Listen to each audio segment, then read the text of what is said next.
읽어보고 하나님의 말씀을 들어보도록 하겠습니다. 시작. 너희가 다 성령의 충만함을 받는 교회가 되라. 아멘.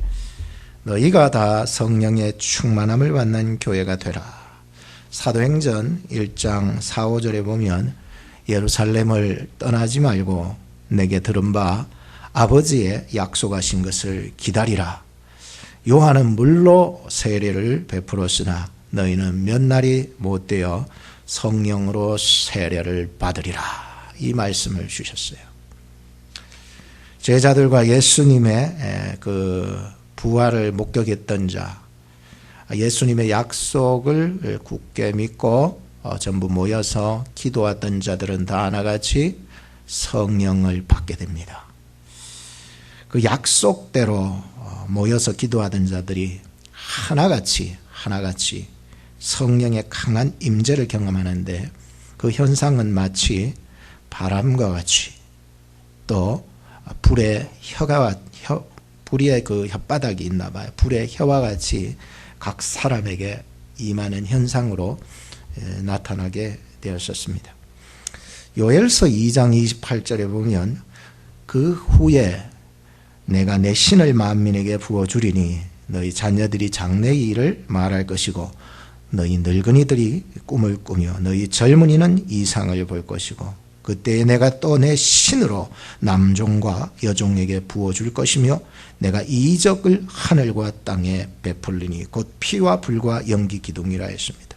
그날이 되면 구원받는 자들에게는 정말 한없는 은혜의 자리가 될 것이지만, 약속 밖에 살았던 사람, 성령 밖에 살았던 사람은 정말로 멸망의 날이 다가온다는 그런 요엘서의 말씀을 해주셨습니다. 성령 강림이 이루어질 그 예언은 신약의 그 사도행전을 통하여서 이제 이루어지는데, 요엘서에서부터 사도행전까지의 그 기간은 약 700여 년의 기간입니다. 엄청 오래전에 벌써 이미 예언되어져 왔던 말씀이었고, 하나님의 신 곧 성령께서 선지자들에게만 임하는 것이 아니라 이 요엘서에도부터 이미 말씀해 오셨습니다. 늘 성령 하나님의 신은 하나님의 선지자들을 통해서 말씀하셨는데, 자녀들을 통하여 말씀하시고 늙은이와 젊은이, 더 나아가 남종, 여종 가릴 것 없이 누구에게라도 주의 성령께서 임하여 역사하신다고 말씀하고 있었습니다. 이거는 성령의 강림, 성령의 충만 사건은 신분 따지지 않습니다. 조건 따지지 않습니다. 누구든지 주의 이름을 부르는 자 안에 구원을 경험하게 되고요, 회개가 터지고요, 믿어지는 역사가 성령 안에서 이루어지게 된다라고 하네요. 저는 고등학교 때에 세례를 받기 전에 성령 세례를 받아버렸습니다. 매일 저녁에 교회에 와가지고 기도하던 어느 날이었습니다. 그날도 기도하러 교회에 왔는데 열심히 기도할 뿐이었습니다. 이게 뭐 내 의의가 되는 것은 아니에요. 그저 나는 열심히 기도하고 있었고요, 기도에 불이 붙어서 막 기도를 하는데 위로부터 내가 알 수 없는 불덩어리가 임하는 것을 느낄 수가 있었습니다. 그때 저는 생각지도 못한 서원을 하게 되죠. 주님, 제 몸을 드립니다. 받아주시옵소서. 저는 주의 종이 되겠습니다. 성령에 이끌리는 경험을 하게 된 거예요. 이 이야기를 이제 목사님과 장로님이 가서 했더니 만류하시더라고요. 부모님마저도 그거는 돈이 안 되기 때문에 걱정을 하시더라고요. 저는 알겠습니다. 지금에서야 많은 사람들이 하나님의 부르심이 있어도 선뜻 그 길을 갈 수가 없습니다. 인간의 힘으로, 인간의 생각으로 갈 수 없습니다. 내 생각이 하나님 생각보다 특별한 사람은 갈 수 없습니다. 내 길이 하나님의 인도함보다도 더 아름다워 보이면 갈 수 없습니다. 하나님보다도 더 특별하고 하나님보다도 더 좋은 길이 있는데 누가 하나님의 길을 가겠습니까? 내 뜻대로 그냥 사는 거지. 그때 제가 깨달았습니다. 참 부족한 자가 아무것도 몰라서 다행이었다. 알고서는 갈 수 없는 길이고 인간의 마음 가지고서는 갈 수 없는 길이라는 것을. 그래서 내가 누구에게라도 선뜻 당신 주의 종이 되라고 말하고 싶지는 않습니다. 못할 것 같아요.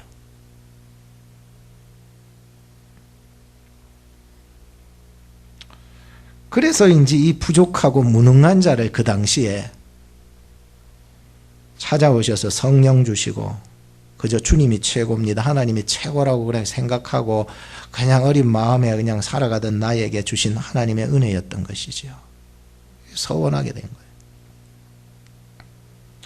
이사야서 55장 8, 9절에 보면 여호와의 말씀에 내 생각은 너희 생각과 다르며 내 길은 너희 길과 달라서 하늘이 땅보다 높음 같이 내 길은 너희 길보다 높으며 내 생각은 너희 생각보다 높으니라. 인간적으로 갈 수 없습니다. 그렇지만 우리가 성령 안에서 성령의 인도를 받으면 지금도 갈 수가 있겠더라고요. 모두가 떠난다 해도 내게 맡겨주신 한 영혼 구원하는 그 사명이 저에게 있기에 한 걸음도 주의 생각 밖으로, 주의 일 밖으로 나가기를 원치 않습니다. 한번 나갔다가 엄청 호되게 내가 두드러 맞았거든요. 오늘 우리가 보고 있는 이 성경 본문은 바로 성령 강림에 관한 얘기인데요.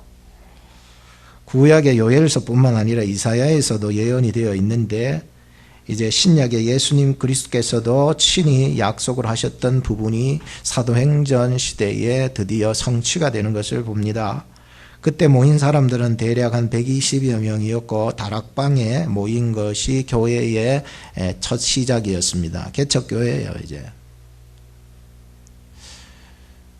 옛날에 많은 목사님들이 얘기 들으면 개척교회 시절에 성령의 역사들을 많이 경험했고 저희 고모부께서도 처음에 개척할 때 정말 교회당도 제대로 없어 스레트를 가지고 벽에다가 그냥 대놔놓고 사택을 그냥 그 사택도 그런 사택이었어요. 그냥 비가 와도 술줄 새는 사택이니 해서 성령의 역사가 많이 나타났어요. 하나님께서 말씀의 은사를 주시고 깨닫게 하시고 치유하는 은사도 주셔서 병자들이 올 때마다 막 기도하니까 낫는 역사들이 막 일어나는 거예요. 시대가 많이 지나면서 점점 성령의 역사들이 사라져가고 있는 이 시대를 보게 됩니다. 대략 한 여기에 모인 숫자들이 한 100여 명이 넘었었죠. 이 모인 사람들은 4절의 말씀처럼 모두 다 성령의 충만함을 받게 됩니다. 이런 말씀을 가지고서 제가 오늘 그 말씀 의지에서 너희도 다 성령의 충만함을 받는 교회가 되라, 이 제목을 끄집어낸 것입니다. 첫째는 다른 방언으로 말하기 시작했습니다. 가장 첫 번째 성령의 충만을 받게 되니까 나타나는 그 현상이 바로 다른 방언으로 말하기 시작했다는 거예요. 본문 4절에 우리가 한번 보십시오. 저희가 다 성령의 충만함을 받고 성령이 말하게 하심을 따라 다른 방언으로 말하기 시작하니라. 다시 읽을게요. 저희가 다 성령의 충만함을 받고 성령이 말하게 하심을 따라 다른 방언으로 말하기 시작하니라. 사도행전의 방언은요, 언어적인 방언이 터진 겁니다. 오순절이 되자 많은 각 국에서 흩어진 유대인들과 2세들 혹은 여기에는 뒤에 로마의 나그네라고 이렇게 표현을 하는 걸 보니까 많은 이방인들이 개종해서 함께 들어왔다는 것을 볼 수가 있습니다.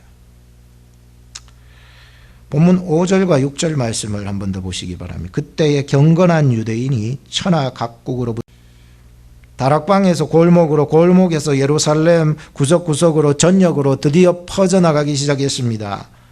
자기 나라 방언을 하는 것이었습니다. 듣는 사람들이 들어보니까 이게 정말 자기 나라 방언이 그냥 한 번 들린 것이 아니라 지속적으로 들렸다는 거예요. 그 내용이 뭐냐 하면은 바로 하나님의 나라에 대한, 복음에 대한 그런 메시지로 들려졌다는 것입니다. 이게 무슨 내용입니까? 정말 이 많은 나라에서 왔던 사람들이 놀라운 역사가 전해지기 시작했다는 거예요. 더 놀라운 것이 뭔 줄 아십니까? 일자 무식쟁이들이 다 모여서 기도하고 있었다는 거예요. 누굽니까? 갈릴리 사람들이에요. 그 당시에요, 신분의 격차가 심했습니다. 배운 사람, 안 배운 사람, 가방 끈긴 사람, 짧은 사람. 4장 13절에도 보면 저희가 계급 있는 사람들 말이죠. 배운 사람들 말이죠. 조금 안다고 옳다고 생각하는 사람들 말이죠. 저희가 베드로와 요한이 기탄 없이 말함을 보고 그 본래 학문이 없는 범인인 줄 알았는데, 범인이 뭔 줄 아세요? 일자 무식쟁이란 말이에요. 일자 무식쟁이. 학문도 없고 가방끈도 없고 전혀 논리도 없고 하던 그 사람이, 베드로와 요한이 갈릴리 사람이라 그가 전하는 복음을 듣고는 완전히 입이 딱 벌어져 버린 것입니다. 저는 옛날에 산기도 가서 방언을 받은 적이 있었습니다. 방언 받으니까 엄청 좋더라고요. 정말 교인들하고 가서 산에 들어가서 캄캄한데 금요철에 마치고 들어갔어요. 금요철에 기도를 마치고 들어갔기 때문에 가는 사람이 있고 안 간 사람이 있어요. 그래서 전 따라갔죠. 뭐 솔로인데 뭐 누가 날 방해해요. 집에 빨리 하나 이런 사람도 없어요. 뭐 그냥 가서 기도하고 싶으면 하고 막 가서 막 기도하니까 막 방언이 터지더라고요. 막. 근데 방언이요 너무 좋아가지고 내려와가지고 제가요 뭐 할 때마다 방언을 해본 거죠. 연습해 보는 거예요. 아 되나 안 되나. 아 정말 되더라고요. 막 기도를 막 집중해서 다다다 하니까 막 방언이 터지기 시작하더라고요. 근데 니도 뭐 알아먹고 나도 뭐 알아먹는 방언이었어요. 개인적인 방언이죠. 그래서 가만히 생각하니까 하나님이 나로 더욱 기도하라고 주신 은사시구나 생각해서 열심히 방언을 가지고 기도했었습니다. 저는 남도 모르고 나도 모르는 그러한 개인적인 방언을 했지만 오늘 본문에 보면 오순절 성령 강림의 방언은요 범국가적인 방언이었어요. 알아들어요. 희한하죠. 다른 사람이 방언을 하는데 알아들어요. 내가 방언을 하면 여러분 뭐 알아먹어요? 영어를 해도 저 사람들이 잘 뭐 알아먹어요? 내만 아는 방언 말고요. 이 방언은 범국가적인 방언이었어요. 많은 나라에서 와서 이 말을 들으니까 다 들려지기 시작했다는 거예요. 저희 아내가 한국에서 기도하다가 영어 방언이 터진 적이 있었다고 늘 한 번씩 얘기하는데요. 진짜거든요. 영국에서 손님이 오신다고 그래가지고 가이드를 맡게 되었는데 정말 영어도 겨우 초짜였는데 말문도 안 트였는데 어떻게 해야 되나 고민하면서 기도했는데 정말로 그 일을 위해서 기도하고 고민하고 또 기도하고 하다 보니까는 어느 날 기도하면서 영어 방언이 터져버린 거예요. 생각나는 대로 영어가 나오고요. 말하고 싶은 대로 영어가 나와버리더라고요. 그래서 영국에서 오신 손님을 잘 가이드해드리고 보내준 적이 있다고 얘기를 들었었습니다.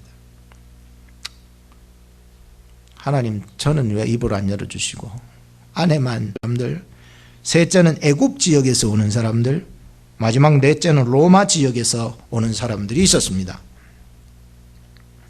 언어적으로 보면 세머를 쓰고 헬라어를 쓰고 또 하나 라틴어를 사용하고 있었습니다. 12절에서 13절을 보면 다 놀라 의혹하여 서로 가로되 이 어찐 일이냐 하며 또 어떤 이들은 조롱하여 가로되 저희가 새술이 취하였다 하더라. 어떻게 이런 방언이 터질 수가 있었을까요? 그것은 복음이 유대인들에게만 갇혀 있는 것이 아니라 이 사건을 통해서 만방에 하나님의 복음이 증거되기를 원하셨던 하나님의 목적이 있었던 것이었습니다.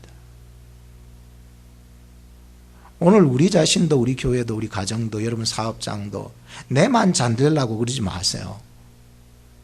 더 나아가서 정말로 하나님의 나라와 의를 위해서 더 전진해서 나아갈 수 있는 마음이 돼요. 둘째는 말씀을 능력 있게 전하게 되었었습니다. 누가복음 24장 49절에 보면 볼지어다 내가 내 아버지의 약속하신 것을 너희에게 보내리니 너희는 위로부터 능력을 입혀올 때까지 이 성에 유하라 하시니라. 능력을 받아야 합니다. 용기를 얻어야 됩니다. 이 능력과 힘과 용기를 위로부터 주시는 그 능력과 용기와 힘을 얻어야 된다는 거예요. 내가 열심히 하겠다. 물론 맞아요. 보통 이런 사람들은 다 자기에 의해서 머물러서 자기 자랑하다 끝나더라고요. 사도행전 1장 8절에 보면 오직 성령이 너희에게 임하시면 너희가 권능을 받고, 성령이 너희에게 임하시면 뭘 받고요? 권능을 받는다는 거예요. 예루살렘과 온 유다와 사마리아와 땅끝까지 이르러 내 증인이 되리라 하시니라 했습니다. 여기서 권능이 뭡니까? 디나미스, 예수님이 하신 그 사역들 속에 있는 것들 말이죠. 힘 말이죠. 파워가 되는 거 말이죠. 우리가 성령을 받게 되면 예수님이 행하셨던 일을 할 뿐만 아니라 더 놀라운 기적과 같은 일도 할 수 있다라고 말씀하셨거든요. 예수님이 하신 사역이 무엇입니까? 세 가지죠. 티칭 하셨죠. 가르치시는 사역을 하셨죠. 예수님이 하신 두 번째 사역이 뭡니까? 프리칭을 하셨죠. 선포를 하셨습니다. 예수님이 하신 세 번째 사역이 뭡니까? 힐링 하셨습니다.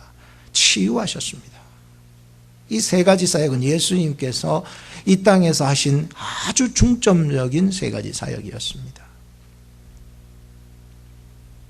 오직 성령이 임하는 자에게 주시는 권능, 위로부터 주시는 지혜, 위로부터 주시는 힘, 위로부터 주시는 용기, 세상이 감당 못하는 믿음, 세상이 감당 못하는 그러한 능력, 세상이 감당 못하는 권세가 그 속에서부터 쫙 나오는 거예요. 이거는 나 스스로 만들어진 게 아니라 위로부터 나에게 주셨습니다. 나를 통해서 하나님이 사용하시고 계신다는 거예요. 하나님 나 싫어요. 그냥 꼭지로 꼭 잠가 놔놓고 위로부터 막 물을 주시는데도 그러면 나가지가 않는 거예요. 주님 나를 통하여서 역사하여 주시옵소서. 한번 따라합시다. 주님 나를 사용하여 주시옵소서. 여러분들을 사용하여 주시옵소서라고 해야 되는 거예요. 여러분들이 하는 게 아니에요. 하나님이 교회를 통하여서 그저 내가 주님 안에 거하여 있기만 해도 주님 나를 열어주시옵. 성령의 인도하심에 꼭지 닿지 않게 해주십시오. 그냥 그것을 인정하게 해주십시오. 주의 성령의 음성을 듣게 하여 주시고 그것에 반응하고 순응하고 순종해 나가기만 하세요. 이건 내 의가 없는 거예요. 하나님이 나를 통하여, 우리를 통하여, 교회를 통하여, 여러분 가정과 사업을 통하여 일하시기를 원하시는 하나님의 목적이라는 거예요.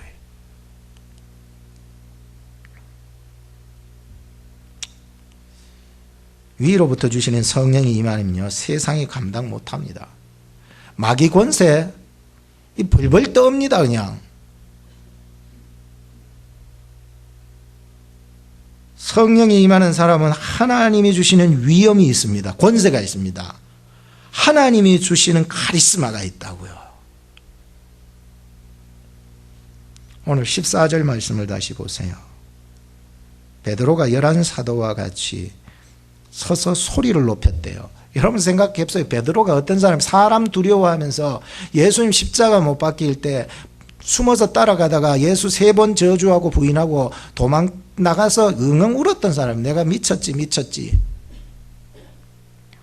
그런데 베드로가 누구와 같이?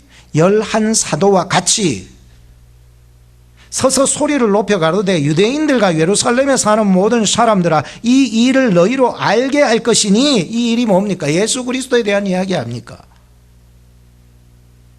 내 말에 귀를 기울이라. 담대하잖아요. 어디에 이렇게 변했습니까? 대단한 변화가, 능력 있는 사람으로 변하게 되었다니까요. 대단합니다. 17절 말씀에 보면 하나님이 가라사대 말세에 내가 내 영으로 모든 육체에 부어주리니 하면서 구약의 성경 말씀을요 끄집어 와서 예수 그리스도 안에서 이것을 말씀을 해나가는데, 이야, 예수 그리스도 안에서 이 성령에 대한 이 깨달음은요 그냥 일어나는 게 아니고, 무식한 사람이 뭘 그걸 알아요. 위로부터 주시는 지혜가 열리는 사람이 알게 되더라겠네요.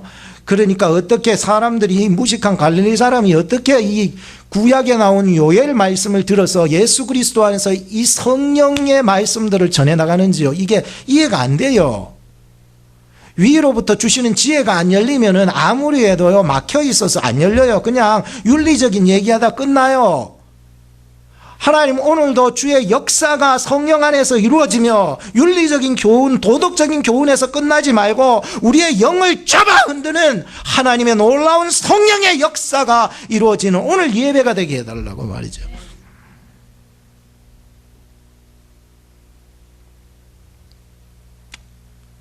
하나님의 말씀은 예수 그리스도의 그 권세 있는 이름 앞에 다 굴복되게 되어 있습니다. 오늘 저는 목회자로서 이 사도행전에 일어났던 이 두 사건을 보게 됩니다. 하나는 방언이 터지고 또 하나는 베드로와 11 사도들이 능력을 얻어서 하나님의 말씀을 깨닫고 담대하게 전하고 있는 능력을 보게 됩니다. 우리 교회 안에도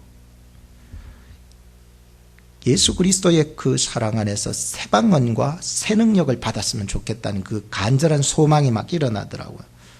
제가 안식년 갔다 와가지고 계속 석 달을 갔다 와가 석 달이 어리벙벙한 것 같아요. 아직.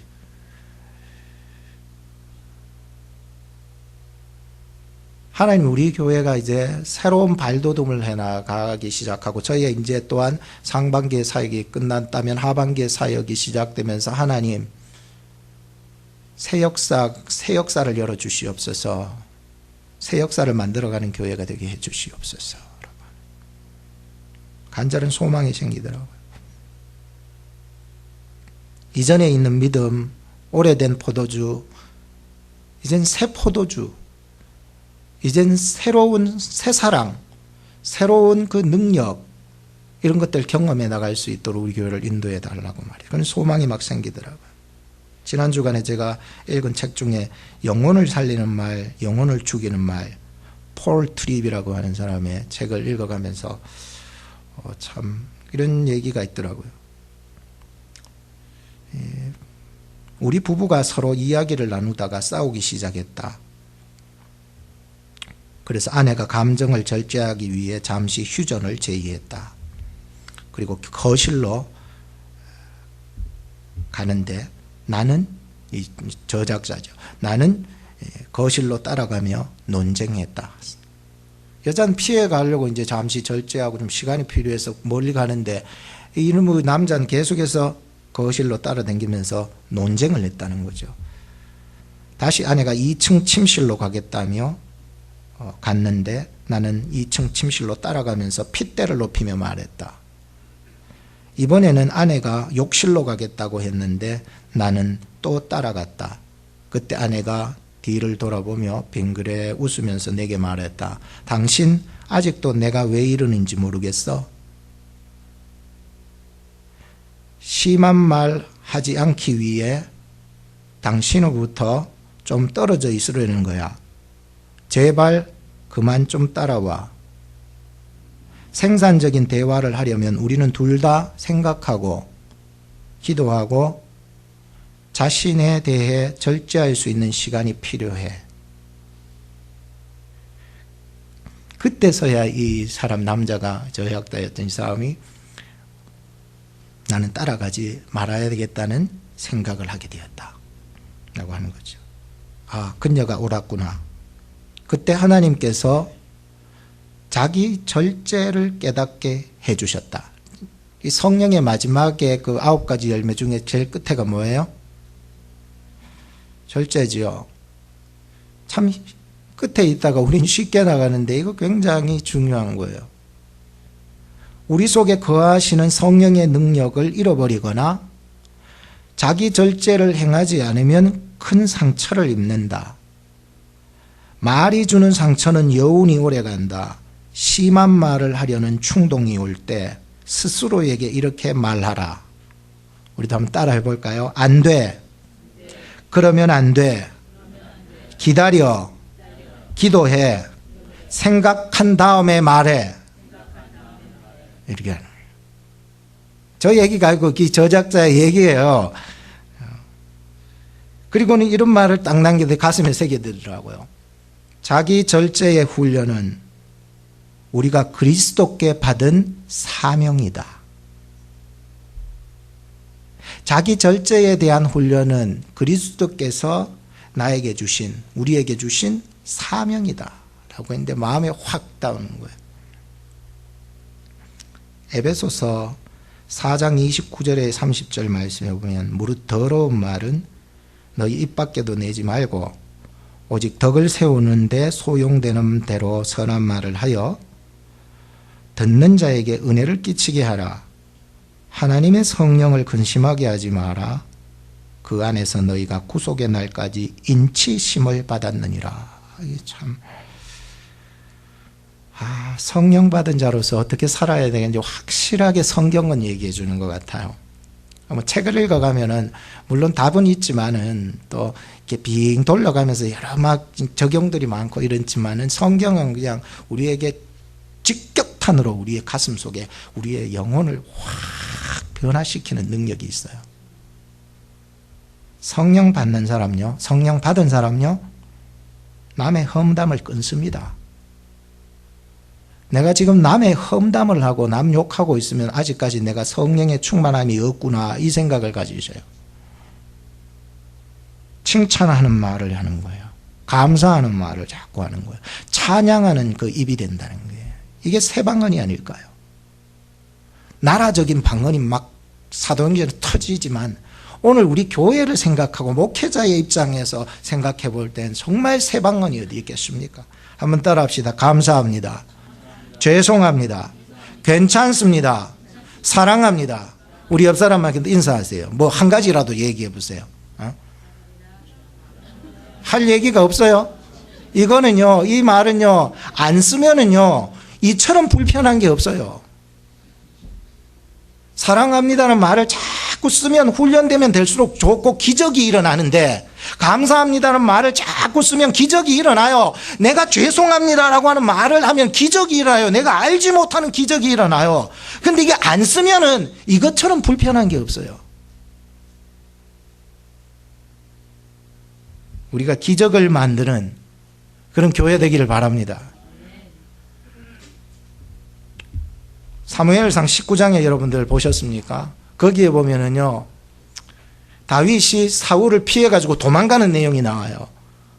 어디로 도망가느냐 하면은 라마 나요시라고 하는 곳으로 도망가요. 거기에는 누구가 고향이냐면 사무엘이 고향이에요. 라마 고향이고 나요트 기숙사래요. 그러니까 라마의 나요스로 갔다는 것은 이 다윗이 사무엘이 있는 곧 사무엘이 선지 생도들을 키우고 합숙시키는 그 기숙사로 도망갔다는 그 뜻이거든요. 그런데 이 사실을 사울이 듣고 알고는 아주 용맹한 사자들을 그에게 보내서 붙잡아 오게 합니다. 그런데 첫 번째 보냈던 사자들이 이 라마 나요스로 딱 왔는 순간 기적이 일어났어요. 이 사람들이 예언을 하게 됩니다. 이 예언이라고 하는 말은 뭐 선지자들이 말하는 미래에 대한 어떤 예언 이런 게 아니고요. 새 노래가 터졌다는 예언이에요. 새 노래. 흥얼거리는 새 노래가 그 속에서 영적인 노래가 터져버렸다는 거예요. 놀라운 기적 아닙니까? 오늘 내가 몰랐는데 이곳에 딱 와보니까 내 속에 있는 모든 것들이 생각이 안 나고 오직 하나님만 찬양하는 그러한 일이 벌어지기 시작이 기적이거든요. 그러니까 돌아왔는데 보이긴 해. 사울이 그 사람 이 사자들의 입을 보니까 아니 쟤들이 막 새 노래를 부르고 있는 거예요. 영적인 노래를 부르고 있는 거예요. 안 되겠다. 두 번째 사자들을 보냈어요. 똑같아요. 두 번째 사자들도 라마 나요스로 갔더니 이게 입이 열어버린 거예요. 자기들이 뭘 해야 될지 그런 나쁜 마음들은 싹 사라지고 오직 입이 터져서 돌아온 거예요. 안 되겠다 해서 세 번째는 아무래도 더 또릿또릿한 놈들을 보냈겠죠. 세 번째 보내도 똑같은 거예요. 돌아온 거 보는 데마다 다 이게 열려버린 거예요. 그리고는 막 영적인 새 노래가 막 그 속에서 나오는 거예요. 그래가지고는 사울이 안 되겠다 싶어 자기가 가보잖아요. 자기는 별수이십니까? 이 사울이요 올라가면서 새 노래가 터져버렸습니다. 여러분 아십니까? 그리고 그 올라가서는요 자기 몸을 그냥 다 벗었어요. 부끄러운 게 없어져 버렸어요. 사무엘 앞에서도 새 노래가 터졌어요. 해야 될 말이고 뭐가 돼요. 다윗을 잡아 죽이려고 하는 생각도 미움도 강팍한 마음도 다 사라지고 하루 종일 거기 누워가지고요 새 노래를 부르면서 황홀경에 빠져버린 거예요. 놀라운 역사가 일어난 거예요.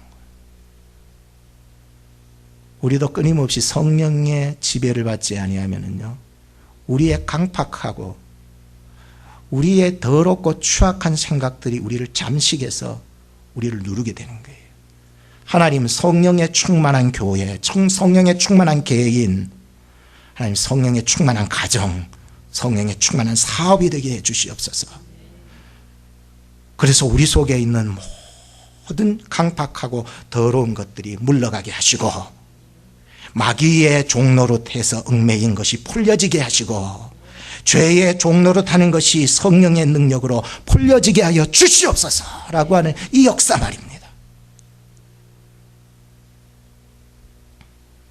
기도하겠습니다. 너희가 다 성령의 충만함을 받는 교회가 되라는 말씀을 주셨습니다. 교회의 새 역사를 만들어가던 초대교회의 모습을 우리가 살펴보면서 오늘 우리 교회를 향한 성령님의 바람 같은 역사, 불 같은 역사를 저희들도 보게 하여 주시옵소서. 새 방언이 터지게 하여 주시옵소서. 새 능력이 터지게 하여 주시옵소서. 오늘날 우리 교회를 향한 성령님의 역사가 활발하게 이루어지는 교회 될 수 있도록 인도해 주옵소서. 풍성한 신앙의 열매, 성령의 열매, 믿음의 열매, 사랑의 열매를 맺는 교회 될 수 있도록 도와주세요. 우리를 사랑하사 이 땅에서 십자가에 못 박혀 죽이시고 부활하신 우리 구주 예수 그리스도의 이름으로 기도드리옵나이다. 아멘.